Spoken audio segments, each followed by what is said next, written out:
Good morning students. आज मैं आपके लिए इंग्लिश ग्रामर के बेसिक रूल्स का पार्ट 4 लेकर आई हूँ। इससे पहले हमने पार्ट 3 तक कुछ रूल्स पढ़ लिए थे, जिनमें हमने नाउन एंड द नंबर्स के कुछ singular noun and the numbers के अंतर्गत कुछ सिंगुलर नाउन्स को प्लूरल फॉर्म में चेंज करने के कुछ रूल्स पढ़े थे, और वो रूल्स हमने रूल नंबर 14 तक देख लिए थे। अब हम देख रहे हैं आज रूल नंबर 15। कुछ नाउन्स ऐसे भी होते हैं जिनमें एस लगा हुआ होता है या उनका कुछ प्लूरल फॉर्म होता है। वो प्लूरल फॉर्म्स में हमें दिखाई देते हैं, ऐसा लगता है कि वो प्लूरल है, लेकिन वो प्लूरल होते नहीं हैं, वो होते सिंगुलर हैं। ये कुछ नाउन्स मैंने यहाँ पर लिखे हैं, ये इनके एंड में एस लगा हुआ है, और एस से हमें ऐसा लगता है कि ये प्लूरल होंगे, लेकिन ये प्लूरल होते नहीं हैं, ये होते सिंगुलर हैं। इनके आगे यदि इनका कोई सेंटेंस हम बनाते हैं तो उनके आगे हमेशा सिंगुलर वर्ब आता है। अब ये वर्ड्स आपको देख लेने हैं, ये नाउन है जिनमें लास्ट में एस लगा हुआ है, लेकिन जब हम इनका सेंटेंस बनाएंगे तो इनके आगे प्लूरल सिंगुलर वर्ब लगेगी। जैसे मैथमेटिक्स एक सब्जेक्ट है, और मैथमेटिक्स के लिए यदि हम कोई सेंटेंस बनाते हैं तो हम उसमें सिंगुलर वर्ब का यूज करते हैं। जैसे mathematics is my favourite subject, है ना, तो मैंने क्या लगाया, इज लगाया। Mathematics is my favourite subject, और इज यहाँ पर क्या बताता है कि ये एक सिंगल नाउन है, इसके आगे जो भी वर्ब यूज होगा वो सिंगुलर वर्ब यूज होगा। जैसे पॉलिटिक्स में भी एस लगा हुआ है, लेकिन ये एक नाउन सिंगल की तरह एक्ट होगा, सिंगुलर होगा ये। जैसे कि politics is not good for young boys, है ना, हम कह सकते हैं कि politics is not good for young boys, तो यहाँ पर भी इज आया, इसका मतलब ये क्या है, एक सिंगुलर फॉर्म है। इसी तरह से civics is a social subject, यदि हम कहें civics is a social subject, तो फिर यहाँ पर भी हमें क्या यूज कर रहे हैं, इस कर रहे हैं, जबकि यहाँ एस लगा हुआ है। तो एस देख करके हमें ये नहीं सोचना है कि ये प्लूरल होगा और इसके आगे हमें प्लूरल वर्ब लगानी है, ऐसा नहीं करना है। तो ये सब्जेक्ट मैंने एक साथ लिख दिए हैं ताकि आपको लर्न करने में ईजी रहे। जैसे इकोनॉमिक्स भी क्या है, एक सब्जेक्ट है, और हम एक सब्जेक्ट की यदि बात करते हैं तो हम कहेंगे जैसे economics is useful for business, है ना, तो इज आया है इसमें भी, और ये सिंगुलर वर्ब है, और ये सिंगुलर वर्ब क्या बताता है कि ये क्या है, एक सिंगुलर फॉर्म है। इसी तरह से एथिक्स में भी हम इसके लिए कहेंगे कि ethics teaches us moral value, है ना, तो मैंने इसमें जो वर्ब लिया है वो टीचेस लिया है। टीचेस एक सिंगुलर वर्ब है, और ये सिंगुलर वर्ब ये बताता है कि ये जो नाउन है वो भी सिंगुलर है। इसी तरह से लिंग्विस्टिक भी एक सब्जेक्ट है। Linguistic is a study of language, जब हम लैंग्वेज की स्टडी करते हैं तो उसको लिंग्विस्टिक कहते हैं। तो मैंने यहाँ भी क्या लिया है, इज लिया है, तो linguistic is a study of language, और इज भी क्या बताता है कि ये क्या है, सिंगुलर फॉर्म है, जबकि इनके आगे क्या लगा हुआ है, एस लगा हुआ है। इसी तरह से एथलेटिक्स में भी एस लगा हुआ है, लेकिन ये सिंगुलर फॉर्म है, इसका यदि हम कोई सेंटेंस बनाएंगे तो उसमें हम सिंगुलर वर्ब का ही यूज करेंगे। जैसे athletics has less popularity than football, तो हमने यहाँ क्या लगाया, हैज लगाया, और हैज किसको शो करता है, सिंगुलर वर्ब को शो करता है। ये सारे वर्ब जब हम आगे पढ़ेंगे तो वो डिटेल में बताऊंगी मैं आपको। अभी हम देख लेते हैं स्टैटिस्टिक्स। यह भी एक टाइप की ब्रांच ऑफ मैथ्स है, मैथ्स की ब्रांच है, और ये भी इसका भी यदि हम सेंटेंस बनाएंगे तो हम कह सकते हैं कि स्टैटिस्टिक्स हैज मेनी फॉर्मूले, इसमें कई फॉर्मूले होते हैं। हमने इसमें भी क्या लगाया, हैज लगाया, और हैज क्या बता रहा है कि यह एक सिंगल नाउन है, सिंगुलर फॉर्म है नाउन का, ठीक है। इसी तरह से फिजिक्स भी एक एस लगा हुआ है, लेकिन ये सिंगुलर नाउन है। जैसे कि physics is not easy to understand, है ना, तो फिजिक्स में मैंने यहाँ क्या लगाया, इसके आगे इज लगाया, और इज भी क्या बता रहा है, सिंगुलर वर्ब को शो करता है, तो इसका मतलब ये क्या हो गया, सिंगुलर नाउन हो गया। आप देखेंगे हम जिम्नास्टिक्स भी क्या है, सिंगुलर नाउन है, और gymnastics is a very good for people, या हम कह सकते हैं कि जिम्नास्टिक्स कीप्स पीपल फिट, है ना, जो लोगों को क्या रखता है, फिट रखता है। तो मैंने यहाँ पर क्या लिखा, कीप्स, और कीप्स यहाँ पर वर्ब को शो कर रहा है, सिंगुलर वर्ब को शो कर रहा है, तो जिम्नास्टिक्स क्या हो गया, एक सिंगुलर नाउन है। इसी तरह से genetics is a branch of science, ये भी एक साइंस का ब्रांच है, तो इसके आगे भी हमने क्या लगाया, इज लगाया है, ठीक है ना। Diabetes is a deficiency disease due to deficiency of insulin, है ना, तो इसमें भी हमने क्या लगाया, diabetes is a deficiency disease. Measles is a dangerous disease, या एक डेंजरस डिजीज है। या mumps is common to childhood, या चिल्ड्रन के लिए कॉमन डिजीज है मम्स, तो इसमें भी क्या आएगा, इज आएगा। रेबीज भी एक टाइप ऑफ डिजीज का, तो rabies is a type of disease, या rabies is a viral disease, हम कोई सा भी इज लगाए, इसके आगे हम क्या लगा रहे हैं, इज लगा लगा रहे हैं तो ये शो कर रहा है कि सिंगुलर वर्ब है और ये सिंगुलर नाउन है। जनरली सिंगुलर नाउन के आगे सिंगुलर वर्ब भी लगता है। अब आ जाओ जैसे न्यूज, है ना, तो जैसे मैंने कहा कि this news is not good for me. अब न्यूज एक सिंगुलर नाउन है। न्यूज का ये मतलब नहीं हुआ कि बहुत सारी न्यूज, है ना, ऐसा लग गया तो आप ये सोचोगे कि न्यूज मतलब कि बहुत सारी बोला जा रहा है। This news is not good for me, तो दिस आ गया ना, दिस क्या शो कर रहा है कि ये एक ही चीज है। दिस न्यूज इज, और वर्ब भी हम क्या लगा रहे हैं, इज लगा रहे हैं, तो दिस इज मतलब कि यह एक सिंगुलर नाउन है और जिसके आगे क्या लगेगा, सिंगुलर वर्ब लगेगा। ऐसे इनिंग्स हम कहते हैं ना, जैसे कि the first innings is not yet over, अभी तक खत्म नहीं हुई है, फर्स्ट इनिंग्स अभी तक खत्म नहीं हुई है। तो इसमें एस लग रहा है तो आप ऐसा नहीं कहोगे कि first innings are not yet over. एस लग रहा है तो आप सोचोगे प्लूरल फॉर्म है तो इसमें आर आएगा, ऐसा नहीं होगा। ये एक ही है और इसे सिंगुलर नाउन के रूप में जाना जाता है और इसमें आगे के भी क्या लगेगा, इज लगेगा, सिंगुलर वर्ब लगेगा। इसी तरह से बिलियर्ड्स में भी एस लगता है हमेशा, लेकिन ये होता सिंगुलर नाउन है। जैसे billiards is an indoor game, billiards क्या है, एक इंडोर गेम है, तो इसमें भी इज आया है, मतलब कि ये एक ही वर्ड है, एक सिंगुलर नाउन है, ठीक है। इसी तरह से darts is a game played by England, जो इंग्लैंड में खेला जाता है ये डार्ट्स, तो ये भी क्या है, एक गेम है। इसी तरह से cards is popular game of India, हमारे हम ताश के पत्ते खेलते हैं ना, उसको में भी एस लगता है हमेशा। हम ये नहीं कहेंगे कि आई एम प्लेइंग कार्ड, यदि हम ऐसा सेंटेंस बोलते हैं कि मैं कार्ड खेल रही हूँ या मैं ताश खेल रही हूँ तो गलत हो जाएगा। हमें क्या बोलेंगे, जैसे मैं बोलूंगी I am playing cards, S बोलना पड़ेगा उसके लिए, एस इनके साथ लगा हुआ ही है जबकि ये है सिंगुलर नाउन, ठीक है ना। तो आपको एस देखकर कंफ्यूज नहीं होना है कि इनके आगे हमारे को प्लूरल फॉर्म लगानी है वर्ब की, ठीक है। इसी तरह से rickets is also a type of disease, ठीक है, तो इज आ रहा है इसमें भी, तो रिकेट्स भी क्या है, एक सिंगुलर नाउन है। तो इस तरह से हमने देखा कि ये जो कुछ नाउन है ये हमें कंफ्यूज कर सकते हैं कि इनके आगे सिंगुलर वर्ब आएगा या प्लूरल वर्ब आएगा। तो ये कुछ गेम्स आपको, कुछ नाउन नेम्स आपको ध्यान रख लेने हैं। इसमें ज्यादातर तो सब्जेक्ट के नेम्स ही आ रहे हैं, mathematics, politics, civics, economics, ethics, linguistics,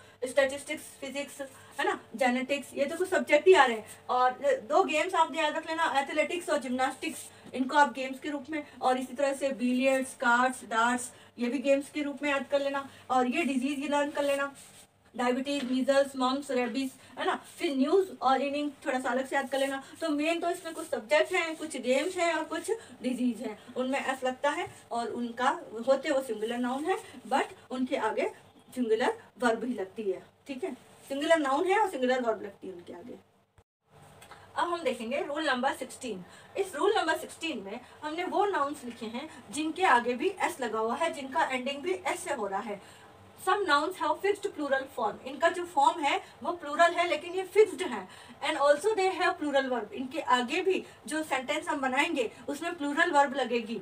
they are not use in singular form, परंतु ये कभी भी सिंगुलर फॉर्म में यूज नहीं किए जाएंगे। ये सेंटेंस में हमेशा इसी फॉर्म में यूज किए जाएंगे, चाहे आप एक आइटम की बात करो या वन पेयर की बात करो। इनका जो ये नाउन है वो एज इट इज ही सेंटेंस में लिखा जाएगा। जैसे सीजर्स, अब मैंने कहा सीजर्स मतलब होता है कैंची। कैंची के दो पार्ट होते हैं ना, जिससे अपन काटते हैं, दो पार्ट एक साथ होते हैं, इसलिए ये वही नाउन्स है जिनमें सब में दो दो पार्ट से या दो आइटम से मिलकर एक बना हुआ है। जैसे सीजर्स एक कैंची है लेकिन इसके दो पार्ट हैं, इसलिए हम इसे हमेशा प्लूरल फॉर्म में ही जानेंगे, ये हमेशा प्लूरल फॉर्म होता है। अब मैंने जैसे कहा कि आई नीड सीजर्स, है ना, इसका मतलब क्या हुआ कि मुझे एक कैंची की आवश्यकता है। लेकिन यदि मान लो मैं कोई शॉप पर गई और मैंने कहा, मैं अपनी फ्रेंड के साथ गई लेने के लिए, अब मैंने उस शॉपकीपर से कहा कि I need a pair of scissors but my friend needs 2 pair of scissors, है ना। मुझे तो एक पेयर सीजर्स की आवश्यकता है, मतलब कि एक कैंची की आवश्यकता है, but my friend needs 2 pairs of scissors, मेरी फ्रेंड को 2 पेयर की आवश्यकता है, मतलब कि उसको 2 कैंची चाहिए, मुझे तो एक ही चाहिए, उसको 2 कैंची चाहिए। अब मैंने 1 पेयर ऑफ सीजर्स बोला और उसके लिए 2 पेयर ऑफ सीजर्स बोला, दोनों में ही सीजर्स आ रहा है। ऐसा नहीं कि मैंने मेरे लिए तो सीजर कहा हो और उसके लिए सीजर्स कहा, ऐसा नहीं होता है। चाहे हमें एक कैंची चाहिए चाहे 2 चाहिए, हमें हमेशा सीजर्स ही लिखना होगा, क्योंकि इसके 2 पार्ट होते हैं। इन 2 पार्ट के कारण हम इनको प्लूरल फॉर्म में रखते हैं। इसी तरह से प्लायर्स भी आपने देखा होगा, जो इलेक्ट्रिशियन यूज करते हैं अपने तार वार काटने में, तो वो प्लायर्स में भी क्या होते हैं, 2 हैंड होते हैं, उसके 2 हैंड्स होते हैं या 2 लेग्स होते हैं, इसी वजह से ये भी प्लूरल फॉर्म में यूज किया जाता है। जैसे pliers are used by electricians, है ना, तो प्लायर्स के आगे हमेशा क्या आएगा, आर आएगा। इसी तरह से फोर्सेप्स, फोर्सेप्स को भी हम जैसे चिमटी जैसी कोई चीज होती है जिसे हमें कुछ पकड़ना है, उसे फोर्सेप्स कहते हैं, तो उसमें भी 2 पार्ट्स होते हैं उसके, इसलिए हम इसको प्लूरल फॉर्म में यूज करते हैं, और इसके आगे जो वर्ब आएगी वो भी हमेशा प्लूरल ही आएगी। Forceps are used by generally nurses और कंपाउंडर, है ना, नर्सेस और कंपाउंडर किसी चीज को उठाने के लिए फोर्सेप का यूज करते हैं, तो फोर्सेप्स ही आएगा यहाँ पर। ट्वीजर्स, ट्वीजर्स भी फोर्सेप जैसा ही होता है, कुछ चीज उठाने का। Tongs, tongs are generally used by students in the laboratory.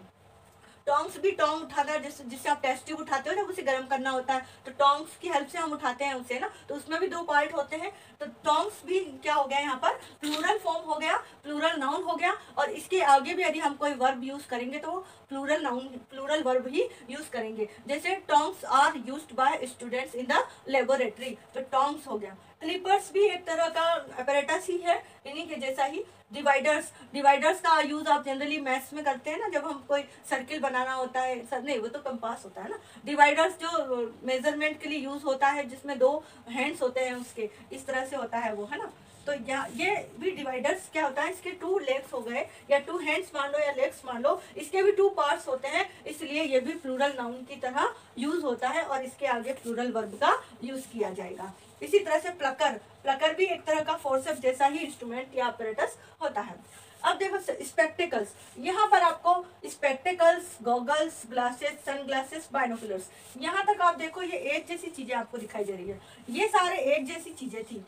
Seizures, pliers, forcep, tweezer, tongs, clippers, dividers, pluckers, ये एक जैसे थे अपैरेटस, ये एक जैसे लग रहे हैं। स्पेक्टिकल्स मतलब चश्मा, जिसमें 2 ग्लास का यूज किया जाता है, ठीक है ना, ये चश्मे में 2 ग्लास का यूज किया जा रहा है। अब ये 2 पार्ट्स, इसके एक स्पेक्टिकल्स में 2 पार्ट्स होते हैं, इसलिए हम इसको प्लूरल नाउन के रूप में ही मानते हैं, और इसका यदि हम किसी सेंटेंस में यूज करेंगे तो हम प्लूरल वर्ब ही लगाएंगे। जैसे गिव मी माई स्पेक्टिकल्स, मेरे स्पेक्टिकल्स दो। अब मैंने मांगा तो एक ही चश्मा है, लेकिन मैंने उसे क्या बोला है, माई स्पेक्टिकल्स, उसमें एस लगा कर ही बोला है, क्योंकि मैं उस चश्मे से एक ग्लास तो नहीं मांग रही ना, दोनों पेयर एक साथ ही मांग रही हूँ, तो इसीलिए इसको प्लूरल नाउन के रूप में ही माना जाएगा, और इसके आगे प्लूरल वर्ब ही लगेगा, ठीक है। इसी तरह से goggles, goggles are used in the sun. अब हमने क्या कहा, one should use goggles in the sun, किसी हर व्यक्ति को गॉगल्स का यूज करना चाहिए धूप में, तो one should use goggles, goggles बोला है, तो एक गॉगल, एक व्यक्ति तो एक गॉगल ही लगाएगा ना, लेकिन उस एक गॉगल के 2 पेयर है, 2 ग्लासेस है, इसलिए इसे प्लूरल नाउन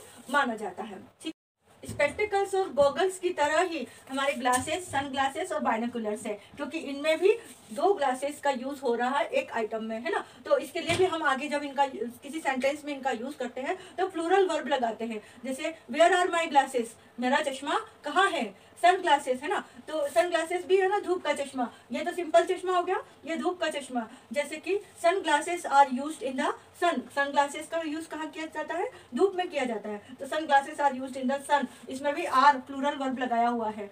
ऐसे ही बाइनोकुलर्स, बाइनोकुलर्स मतलब दूरबीन, जिससे हम दूर का देख सकते हैं, तो binoculars is used to see the distant object, binoculars are used to see the distant object, तो इसमें भी क्या लगेगा, हमेशा प्लूरल वर्ब ही लगेगा। अब आ जाओ कस्टम्स, कस्टम्स मतलब जो राज्य कर या कोई कर जिसे गवर्नमेंट अप्लाई करती है, तो हम कह सकते हैं कि these customs are not good, यह कस्टम सही नहीं है, ये भी हमेशा इसमें एस लगेगा। यदि इसमें एस नहीं लगता है, यदि इनका एस आप हटा देते हो तो वे कुछ और मीनिंग लेकर आ जाएंगे, ये वो मतलब नहीं रहेगा जो यहाँ पर शो हो रहा है जिनके लिए, है ना। तो कस्टम्स भी एक प्लूरल नाउन है और इसके लिए प्लूरल वर्ब का ही यूज किया जाएगा। वेजेस, वेजेस भी एक प्लूरल नाउन है। वेजेस में भी, वेजेस का मतलब होता है मजदूरी। जैसे हम इसके लिए एक मजदूरी, ऐसा तो कोई सेंटेंस नहीं हो सकता ना कि उसने उसको एक मजदूरी दी, है ना। मजदूरी मतलब मजदूरी कितने भी रुपए हो सकते हैं उसमें, तो हम जैसे कह सकते हैं वेजेस के लिए कि wages are paid on the last day of the month, month के लास्ट डे पर वेजेस दिया जाता है। तो वेजेस भी एक प्लूरल नाउन है, इसमें हमेशा एस लगा रहेगा। आप इस वेज, इसका सिंगुलर बनाने के लिए इसको इसमें से एस नहीं हटा सकते, आप इसका, इनका सिंगुलर होता ही नहीं है, आपको हमेशा इसको वेजेस ही लिखना होगा, ये हमेशा प्लूरल फॉर्म में ही रहता है। इसी तरह से गुड्स, गुड्स का, गुड्स में यदि आप एस हटा दोगे तो वो हो जाएगा गुड, और गुड का मीनिंग होता है अच्छा, जो कि इसका सिंगुलर नहीं है, तो आप गुड्स को गुड्स के रूप में लिखोगे। गुड्स मतलब सामान, जो मैंने मेरे पहले वीडियो में भी आपको बताया हुआ है इसके बारे में।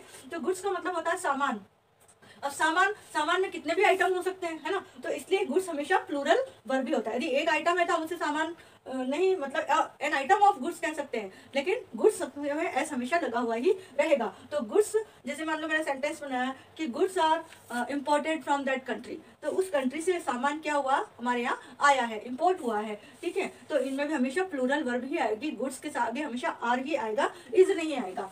अब आ जाओ ये वाले, इसमें आप देखना ये सारे एक जैसे हैं, trousers, jeans, pants, capris, shorts, leggings, knickers, pyjamas. इसमें आपको इन सभी में आपको क्या समानता दिखाई दे रही है, आपको दिख रहा होगा कि सभी में दो टांगे हैं, है ना। ट्राउजर्स पैंट जैसा ही होता है जिसकी दो टांगे होती है, जीन्स में भी दो टांगे हैं, पैंट्स में भी है, कैप्रीज में दो टांगों से बनी है, दो टांगों में ही यूज होती है, शॉर्ट्स भी, लेगिंग्स भी जो आजकल लड़कियां पहनती है लेगिंग्स, है ना, निकर्स भी वो जो ढीला ढाला घुटनों तक होता है, और पायजामास तो आप सब जानते ही हैं पायजामा, है ना। तो इनमें सब में एस लगा हुआ ही रहेगा, आप कभी इनमें एस हटा के नहीं बोलोगे। आप ये नहीं कहोगे कि गिव मी माय पायजामा, नहीं, आप क्या कहोगे, गिव मी माय पायजामास, मेरा पायजामास दो, या योर पायजामास आर टॉर्न, तुम्हारा पायजामा फटा हुआ है। तो पायजामास, भले एक पायजामे की बात कर रहे हैं जो उसने पहना हुआ है, बट वो पायजामास ही बोला जाएगा और उसके आगे हमेशा प्लूरल वर्ब का ही यूज होगा, pyjamas. Your pyjamas are blue in colour, आपका पायजामा कैसा है, ग्रीन ब्लू कलर का है,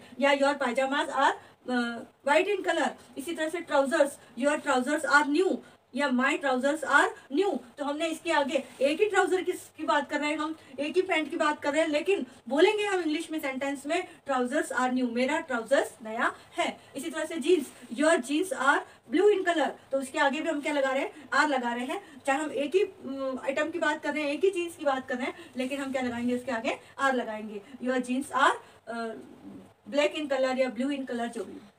ऐसे ही पैंट्स, कैप्रीज, शॉर्ट्स, लेगिंग्स, इन सब में एस लगा हुआ है और इनके आगे भी आपको क्या करना है, प्लूरल वर्ब ही लगानी है, ठीक है। अब आ जाओ एसेट्स। एसेट्स का मतलब होता है संपत्ति, जो अपनी संपत्ति होती है, जो मेरे पास सामान है, तो मेरे पास यदि संपत्ति है, इसका मतलब कोई एक चीज तो नहीं है जिसको मैं कह दूंगी कि मेरे पास बहुत सारी संपत्ति है। संपत्ति मतलब बहुत सारा सामान होगा, इसलिए हमेशा प्लूरल फॉर्म में ही रहेगा और इसके आगे भी हमेशा प्लूरल वर्ब का यूज होगा। जैसे my assets are stolen by someone, मेरी संपत्ति किसी के द्वारा चुरा ली गई है, तो इसके आगे भी प्लूरल वर्ब का यूज होगा। सेविंग्स, सेविंग्स मतलब बचत। अब बचत के लिए हम, बचत कोई एक पैसे की तो होती नहीं, बहुत सारे पैसों की बचत होगी, तो ये हमेशा प्लूरल फॉर्म ही रहेगा। सेविंग्स, जैसे हम इसका सेंटेंस बनाएंगे तो प्लूरल वर्ब भी लगाएंगे। जैसे मैंने कहा कि she wants to misuse my savings, वह क्या करना चाहती है, मेरी सेविंग्स का मिसयूज करना चाहती है, तो वहां पर भी सेविंग्स ही आएगा, ठीक है ना। बिलोंगिंग्स, बिलोंगिंग्स मतलब भी जो मेरे पास सामान है, मेरी चल अचल संपत्ति है, उसे बिलोंगिंग्स कहते हैं। तो इसमें भी आप ये कह सकते हो कि my belongings are stolen by someone, किसी ने चुरा ली है या जो भी है। ऐसे ही शूज, अब इसी तरह से शूज और सॉक्स, ये भी हमेशा प्लूरल नाउन के रूप में यूज किए जाते हैं और इनके आगे हमेशा प्लूरल वर्ब ही लगता है। जैसे मैंने कहा वेयर आर माय शूज, तो आर आया है, वो शूज किसके लिए बता रहा है, प्लूरल नाउन के लिए बता रहा है। ऐसे ही जैसे मैंने कहा वेयर आर माय सॉक्स या his socks are very dirty, तो वो भी क्या बता रहा है, प्लूरल नाउन के लिए प्लूरल वर्ब का यूज बता रहा है, ठीक है। इसी तरह से स्टेयर्स, स्टेयर्स मतलब सीढ़ियां, है ना। अब सीढ़ियां भी हमेशा, स्टेयर्स भी हमेशा प्लूरल नाउन के रूप में एस लगा हुआ है, प्लूरल नाउन के रूप में ही यूज होगी और इसके आगे प्लूरल वर्ब का यूज होगा। जैसे I set near the first stairs, अब मैंने क्या कहा कि मैं फर्स्ट स्टेयर्स के पास बैठी, तो फर्स्ट स्टेयर, सीढ़ी तो एक ही है ना वहां पर फर्स्ट, लेकिन उसमें मैंने स्टेयर ना कहकर स्टेयर्स कहा है। क्यों? क्योंकि स्टेयर सीढ़ी चाहे एक हो, चाहे दो हो, चाहे चार हो, उनको हमेशा स्टेयर्स ही कहा जाता है। अब स्टेयर्स का मतलब होता है ऊपर की मंजिल, और ये भी हमेशा प्लूरल नाउन के रूप में यूज होती है, क्योंकि अप स्टेयर्स, ऊपर की मंजिल जो है वो कई रूम से मिलकर बनी है। जैसे ये 2 पार्ट्स से मिलकर बने हुए थे, ऐसे ही अप स्टेयर्स, डाउन स्टेयर्स जो कई सारे रूम से मिलकर बनी हुई होती हैं, इसलिए इनको हमेशा प्लूरल नाउन के रूप में यूज किया जाता है, इनका कोई सिंगुलर नहीं होता है। जैसे मैंने कहा कि my upstairs are collapsed due to earthquake, मेरी जो ऊपर की मंजिल है वो ढह गई है अर्थक्वेक की वजह से। तो अब अप स्टेयर्स कहा है ना कि ऊपर मंजिल मेरी एक ही है, लेकिन मैंने उसके लिए अप स्टेयर्स कहा है क्योंकि वो कई सारे रूम्स से मिलकर बनी है, ठीक है। इसी तरह से डाउन स्टेयर्स के लिए हम कोई सेंटेंस बना सकते हैं, जैसे downstairs are decorated on the birthday party, तो डाउन स्टेयर्स, अब नीचे की मंजिल मेरी एक ही है, लेकिन हम इंग्लिश में उसको डाउन स्टेयर्स कह रहे हैं क्योंकि वो कई सारे रूम से मिलकर बनी है। तो डाउन स्टेयर्स, और उसके आगे जो प्लूरल वर्ब लग रहा है वो भी वर्ब जो लग रहा है वो भी प्लूरल लग रहा है, डाउन स्टेयर्स आर डेकोरेटेड, है ना। अब इस तरह हमने देखा कि ये सारे नाउन, इन सब में एस लगा हुआ है, और ये एस जो है वो इनके साथ फिक्स है, इसलिए इन्हें फिक्स्ड प्लूरल फॉर्म कहा गया है, और इनका सिंगुलर नहीं बनेगा। प्लूरल नाउन है और प्लूरल नाउन के साथ प्लूरल वर्ब का यूज हो रहा है। अब इसमें कौन सी नई बात है, प्लूरल नाउन के साथ तो हमेशा प्लूरल वर्ब का ही यूज होता है ना। इसमें अलग बात क्या है, तो इसकी अलग बात यह है कि इनका सिंगुलर नहीं होता है। यदि इनका सिंगुलर बनाना भी होता है, जैसे ट्राउजर्स, जीन्स, पैंट्स, इनका, तो हम उसके लिए कहेंगे अ पेयर ऑफ ट्राउजर्स, है ना। यदि हमें सिंगुलर बनाना भी है तो हम क्या कहेंगे, a pair of trousers, a pair of jeans, a pair of pants. इसी तरह से जैसे मैंने बोला सीजर्स, है ना, अब सीजर्स का भी मुझे यदि सिंगुलर बनाना है तो मैं उसके आगे मुझे अ पेयर एन आइटम कुछ लगाना होगा, लेकिन इनका ऐसा नहीं कि आप सीजर में से सीजर से एस हटा दो तो वो सिंगुलर बन जाएगा, ये नहीं कर सकते आप, इनके आगे से आप एस नहीं हटा सकते हो, ठीक है। अब हम पढ़ेंगे rule number 17। Some nouns are singular in form, कुछ नाउन ऐसे होते हैं जो दिखाई तो हमें सिंगुलर देते हैं but always treated as plural, लेकिन वो हमेशा प्लूरल की तरह एक्ट होते हैं। जैसे ये सारे नाउन हैं, इनमें कहीं भी एस नहीं लगा है और ना ही कभी लगेगा, आगे भी कभी सेंटेंस में इनमें कभी एस नहीं लगेगा, ये हमेशा इसी फॉर्म में ही यूज किए जाएंगे सेंटेंस में, और ये हमेशा ही प्लूरल ही माने जाते हैं। जैसे कैटल, कैटल मतलब कि पशुओं, बहुत सारे पशु है ना, गाय भैंसों का जो समूह होता है उसे हम पशु कहते हैं। तो इसका सेंटेंस बनेगा the cattles are grazing in the field, कि कैटल जो है वो फील्ड में चर रहे हैं, है ना। तो उसमें भी क्या लगाया, आर लगाया, क्योंकि कैटल, आपको कैटल में एस नहीं लगाना है बोलते समय कि कैटल्स आर ग्रेजिंग, वो गलत हो जाएगा। आपको बहुत सारे पशु का समूह है कैटल, तो कैटल आर ग्रेजिंग, कैटल ही रखना है। वर्ब उसकी प्लूरल आएगी, लेकिन वर्ड में एस, नाउन में एस नहीं लगाना है। इसी तरह से पीपल, पीपल में भी ये पर्सन्स का समूह है, लोगों का समूह है। जैसे मैंने कहा लोग खड़े हैं, द पीपल आर स्टैंडिंग, इसमें भी क्या आएगा, आर आएगा और इसमें एस नहीं आएगा। अब जेंट्री, जेंट्री का मतलब होता है सभ्य लोग, अच्छे लोग, है ना।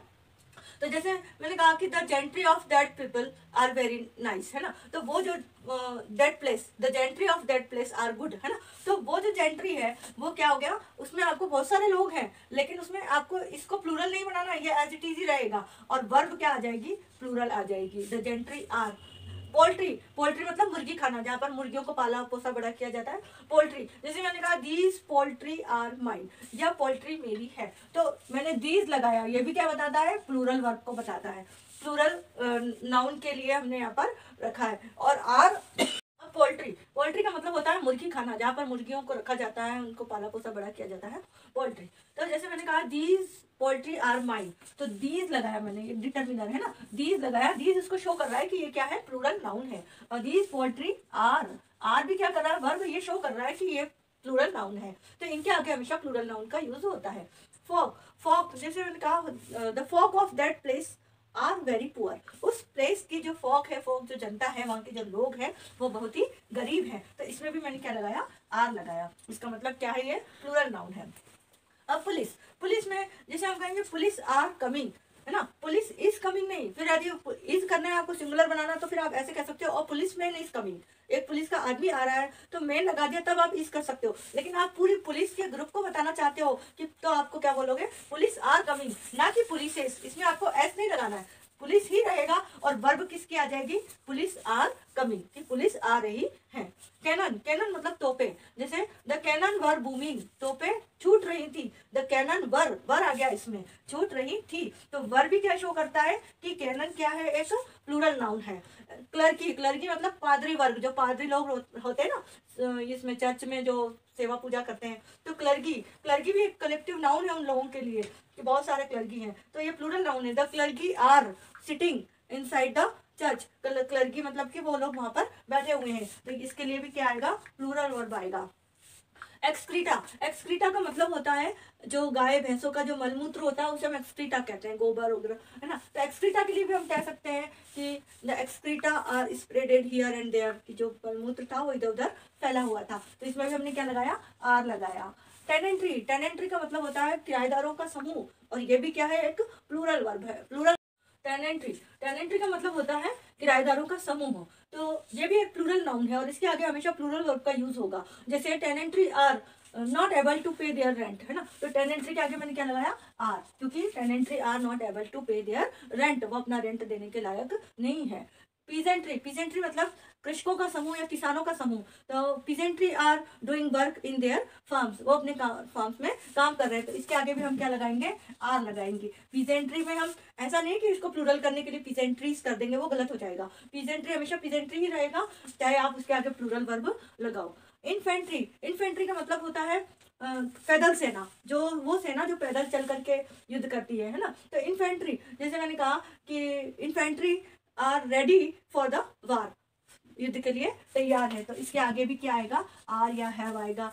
जो भी प्लूरल वर्ब आएंगी, वर्ब जैसे cavalry were assembled there, cavalry मतलब सैनिकों की घुड़सवार सैनिक, कैवलरी का मतलब होता है घुड़सवार सैनिक। अब इसके लिए जैसे मैंने कह दिया कि कैवलरी आर असेंबल्ड या कैवलरी वर असेंबल्ड देयर, तो वर्ब भी क्या आ गया, इसके लिए एक प्लूरल फॉर्म आया है और वो इस प्लूरल नाउन को शो करता है। इसी तरह से वर्मिन भी एक टाइप का इंसेक्ट या जानवर होता है जो पेड़ पौधों को या क्रॉप्स को नष्ट कर देता है। तो हम कह सकते हैं कि vermin have destroyed the crops, vermin ने क्या किया, सारी क्रॉप्स को डिस्ट्रॉय कर दिया। तो यहाँ फिर वर्ब कौन सा आ रहा है, प्लूरल आ रहा है, जो कि इस प्लूरल नाउन को शो करता है। पब्लिक भी एक प्लूरल नाउन है ना। पब्लिक आर गोइंग देयर, वहाँ पब्लिक बहुत जा रही है या जा रही है, तो पब्लिक आर आ जाएगा इसके लिए। आर हैव वर्ब सारे प्लूरल वर्ब आएंगे यहाँ पर। ऐसे ही आर्टिलरी भी एक प्लूरल नाउन है, इसका मतलब होता है तोप खाना।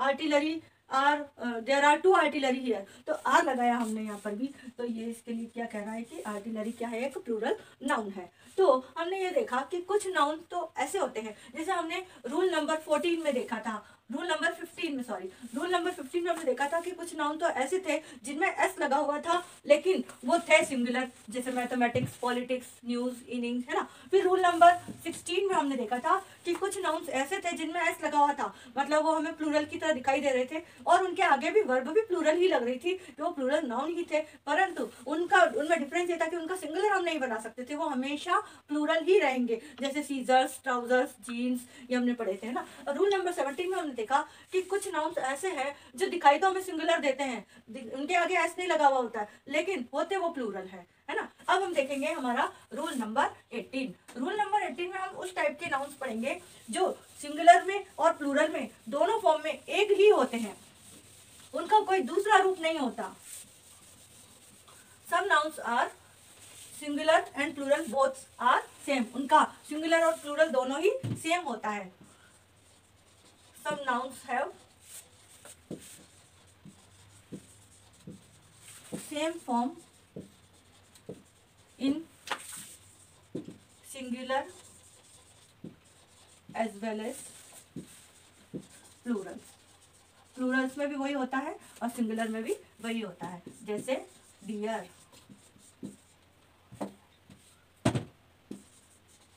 sheep, fish, series, species.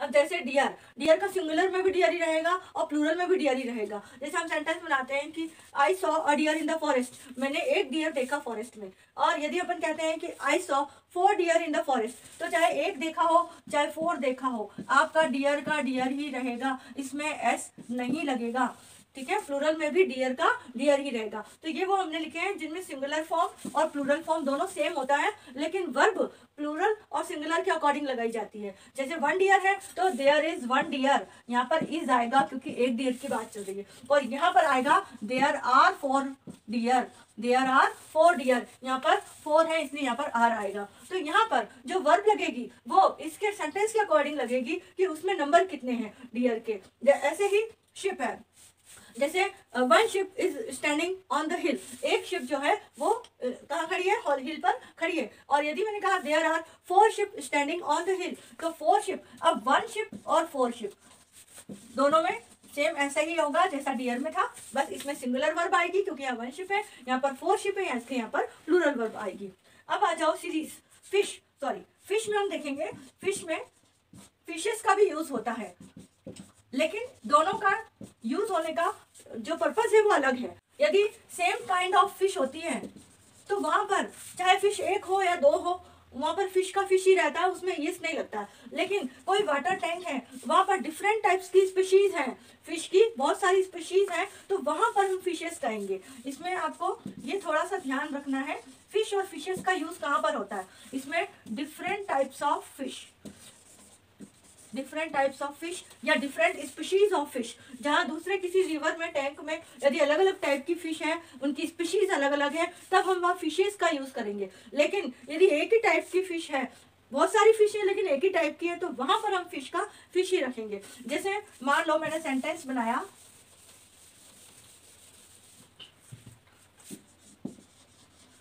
There is a fish in my water tank. इसका मतलब क्या हुआ कि मेरे वाटर टैंक में एक ही फिश है, but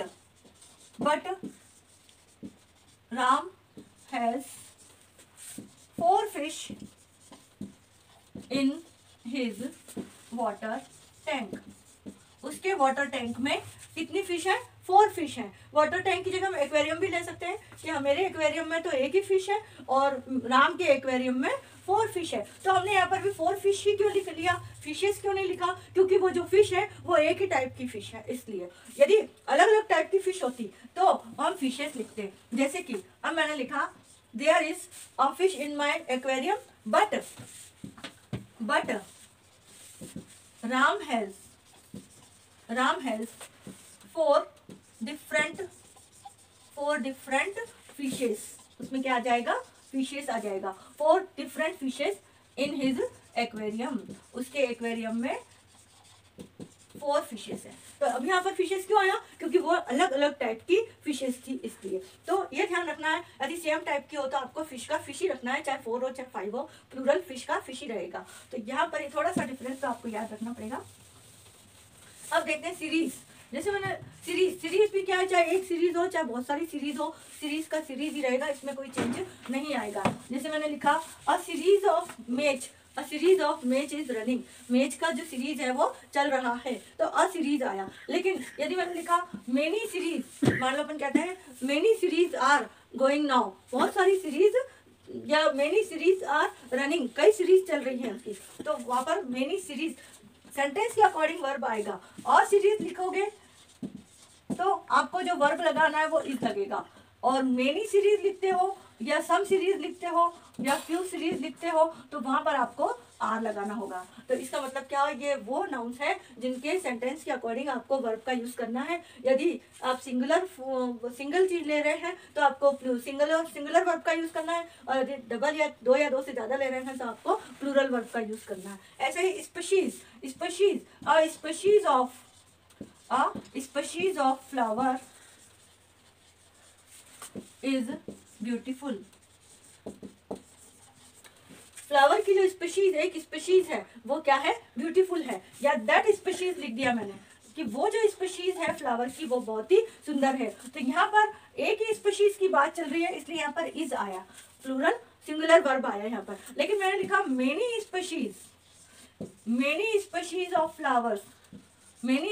of flowers are beautiful, या ऐसा भी लिख सकते हैं most of the species of flower are beautiful. Flower की जो बहुत सारी स्पीशीज क्या है? सुंदर है, अच्छी है। तो आपने इस नाउन में ये देखा कि सेंटेंस के अकॉर्डिंग सिंगुलर वर्ब या प्लूरल वर्ब का यूज किया जाता है। इस वर्ड में, इस नाउन में चेंज नहीं होता है। डियर का डियर ही रहेगा, शिप का शिप ही रहेगा, चाहे सिंगुलर हो चाहे प्लूरल हो, ये सब यही नाउन्स है।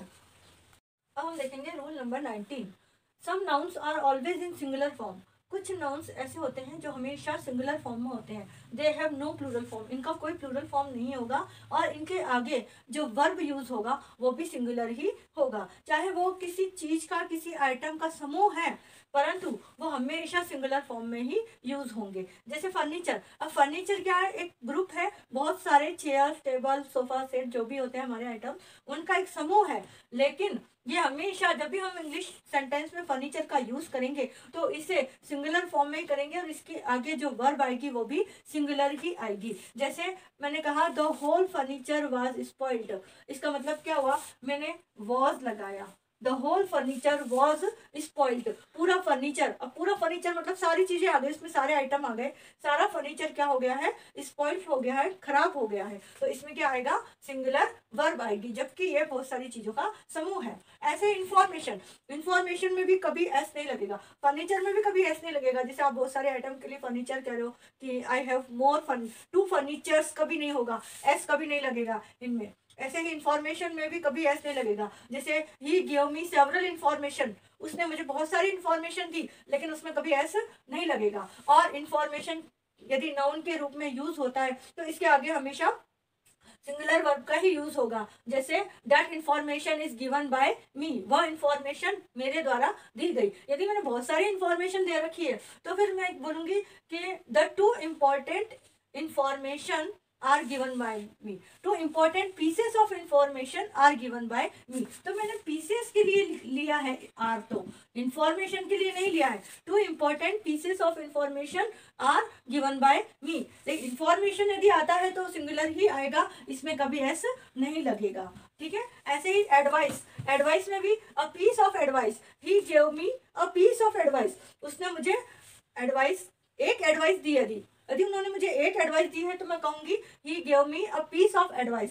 लेकिन यदि उन्होंने मुझे बहुत सारी एडवाइस दी है तो फिर हम सिंपल कह देंगे he give me advice for improving my health, मेरी हेल्थ को इम्प्रूव करने के लिए उन्होंने मुझे बहुत सारी एडवाइस दी, तब भी एडवाइस ही होगा, इसमें एस नहीं लगेगा, एडवाइस का एडवाइस ही रहेगा। और यदि एक दी है तो a piece of advice use करेंगे हम सेंटेंस में। ठीक है, लगेज, लगेज का मतलब होता है सामान। जैसे मान लो इसमें मैंने कहा कि if your luggage is overweight you will have to pay extra charge. तो मैं क्या, यदि तुम्हारा लगेज ओवर वेट है तो तुम्हें एक्स्ट्रा चार्ज पे करना होगा। तो इसमें भी किसका यूज आ रहा है, सिंगुलर वर्ब का यूज हो रहा है। तो ये भी हमेशा सिंगुलर नाउन की तरह होंगे। ठीक है, ऐसे ही बेगेज, बेगेज का मतलब भी होता है सामान, जो बिस्तर बंद होता है ना, बिस्तर बंद, उन्हें बेगेज कहते हैं। तो ये भी कैसे, इसमें भी हमेशा सिंगुलर वर्ब का ही यूज होगा कि योर बेगेज इज ओवरलोडेड, आपका जो बेगेज है वो क्या है, ओवरलोडेड है। तो इसमें भी हमेशा इज का यूज होगा, जबकि उस बैग में, उस बिस्तर में बहुत सारी चीजें हो सकती है, गद्दा, तकिया, रजाई सभी हो सकता है, लेकिन उसके लिए हम एक टर्म का यूज कर रहे हैं और उस एक टर्म के लिए हम सिंगुलर वर्ब का यूज करेंगे। ऐसे ही क्रॉकरी, अब क्रॉकरी में बहुत सारी आइटम्स हो सकते हैं, बाउल, कप, प्लेट्स, है ना, लेकिन ये पूरा टर्म जो है वो उन पूरे आइटम का एक समूह है और इसके लिए भी हम यदि नाउन के रूप में यूज लेते हैं तो सिंगुलर वर्ब का ही यूज करेंगे। जैसे crockery, the whole crockery is destroyed by the mad women, एक पागल औरत के द्वारा पूरी क्रॉकरी क्या कर दी गई, डिस्ट्रॉय कर दी गई। तो इसमें भी क्या, किसका यूज होगा, इज का होगा, सिंगुलर वर्ब का यूज होगा। ऐसे ही पॉवर्टी, पॉवर्टी भी एक नाउन है जो कि हमें दिखाई नहीं देती, एब्स्ट्रैक्ट नाउन है ना, लेकिन पॉवर्टी को जब हम नाउन के रूप में यूज लेते हैं तो इसके साथ हमेशा सिंगुलर वर्ब का यूज होता है। जैसे पॉवर्टी इज कर्स, पॉवर्टी क्या है, एक अभिशाप है, तो इसमें भी हम सिंगुलर वर्ब का यूज करेंगे।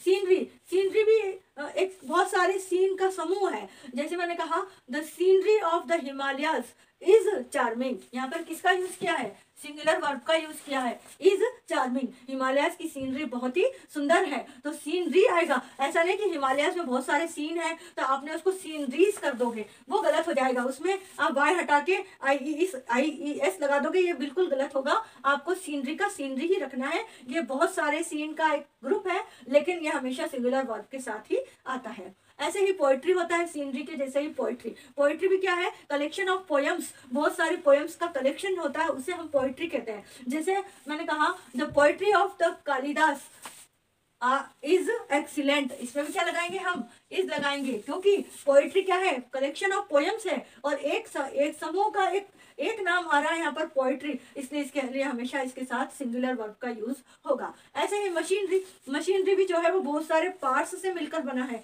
जैसे दैट मशीनरी इज डिस्ट्रॉइंग, वह मशीनरी क्या हो रही है, खराब हो रही है, तो इसके लिए भी क्या आएगा, इज आएगा। ऐसा नहीं कि बहुत सारे पार्ट्स है मशीन के तो आप उसको मशीनरीज कर दो, वाई हटा के IES लगाओ, वो गलत होगा। आपको मशीनरी का मशीनरी रखना है, चाहे एक पार्ट हो, चाहे दो पार्ट हो, चाहे 10 हो, कितने भी हो, मशीनरी का मशीनरी ही रहेगा और इसके लिए हमेशा सिंगुलर वर्ब का यूज होगा।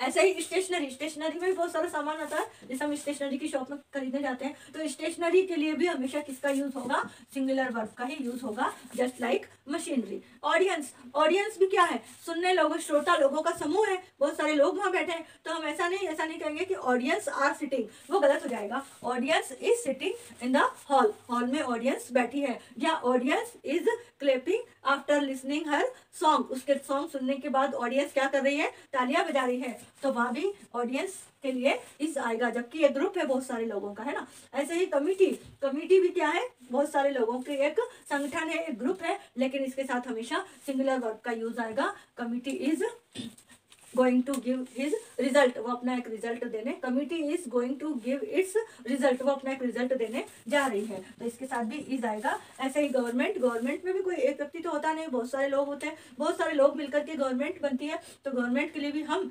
ये लोगों का समूह है, लेकिन इसके लिए भी हम सिंगुलर वर्ब का यूज करेंगे। जैसे government is going to declare something, government क्या करने जा रही है, कुछ डिक्लेयर करने जा रही है, तो इसके आगे भी क्या लगेगा, इज लगेगा। तो जनरली कमिटी, गवर्नमेंट ये कलेक्टिव नाउन्स में भी आते हैं, तो कलेक्टिव नाउन का जब हम यूज करते हैं तो सिंगुलर वर्ब का ही यूज होता है। जैसे team is going to play, team खेलने जा रही है ना। तो ये आपको ध्यान रखना है कि कुछ नाउन्स ऐसे होते हैं। आज हमने टोटल 4 रूल्स पढ़े हैं, 15, 16, 17, 18 और 19, सॉरी 5 रूल्स पढ़े हैं हमने, और उन 5 रूल्स में नाउन में किसी में सिंगुलर वर्ब लग रहा था, किसी में प्लूरल वर्ब लग रहा था। आप इस वीडियो को देखना और समझने की कोशिश करना कि कहाँ पर सिंगुलर वर्ब लगेगा और कहाँ पर प्लूरल वर्ब लगेगा, ठीक है। अभी कुछ और रूल्स बाकी हैं जो हम अगली वीडियो में देखेंगे।